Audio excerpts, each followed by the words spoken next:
بسم اللہ الرحمن الرحیم۔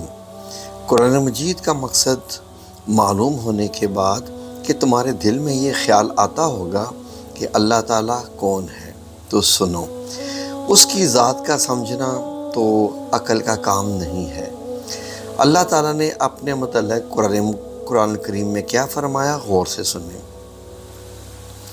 اللہ تعالیٰ ایک ہے، وہی عبادت کے قابل ہے، اس کی ذات میں اور اس کے کاموں میں کوئی شریک نہیں، نہ اس کی کوئی اولاد ہے نہ وہ کسی کی اولاد۔ وہ آسمانوں اور زمینوں کا نور ہے، وہ ہمیشہ سے ہے اور ہمیشہ رہے گا۔ اس کو نہ تو نیند آتی ہے نہ ہی اونگ۔ آسمانوں اور زمینوں میں جو کچھ ہے سب اسی نے پیدا کیا، بغیر اس کی مرضی کے کوئی اس کے سامنے کوئی سفارش نہیں کر سکتا۔ جو کچھ ہونے والا ہے اور جو کچھ ہو چکا ہے سب اسی کو معلوم ہے۔ آسمانوں اور زمینوں میں کوئی ایسی چیز نہیں جو اس کے علم میں نہ ہو، اور وہ اس کا انتظام کرنے سے تھکتا بھی نہیں ہے۔ آسمانوں اور زمین میں جو چیز اس کی تعریف اور پاکی بیان کرتی ہے، وہی پیدا کرتا ہے، وہی موت دیتا ہے، وہی موت کے بعد قیامت کے دن پھر زندہ کرے گا۔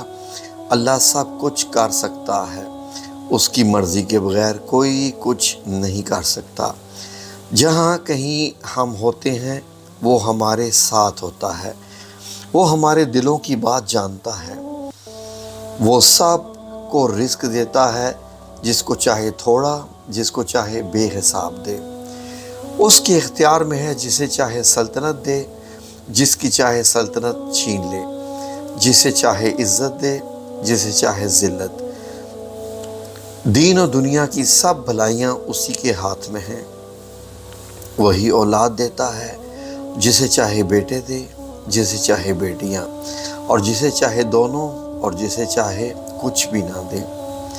وہ کسی کو بھلائی دینا چاہے تو کوئی اس کا بدل نہیں ہو سکتا، اور جو کوئی تکلیف مستحق ہو اسے کوئی بدلنے والا کوئی نہیں۔ اسی نے آسمان، سورج، چاند، تارے، زمین، ان کے درمیان جو کچھ ہے سب کو ہماری خدمت پر لگا دیا ہے۔ اسی نے ہماری اچھی اچھی صورتیں بنائی۔ اس نے ہم کو اس لیے پیدا کیا کہ اس کی عبادت اور فرما برداری کریں۔ اس نے حضرت محمد صلی اللہ علیہ وآلہ وسلم کو اپنا آخری نبی بنا کر بھیجا، اور حضرت محمد صلی اللہ علیہ وآلہ وسلم پر اپنا آخری کلام یعنی قرآن پاک نازل فرمایا کہ میں اس کی حفاظت خود کروں گا۔ ہم کو بتایا ہے کہ ہم خود بھی قرآن مجید پڑھتے رہیں اور دوسروں کو بھی سمجھاتے رہیں۔ جزاک اللہ خیر۔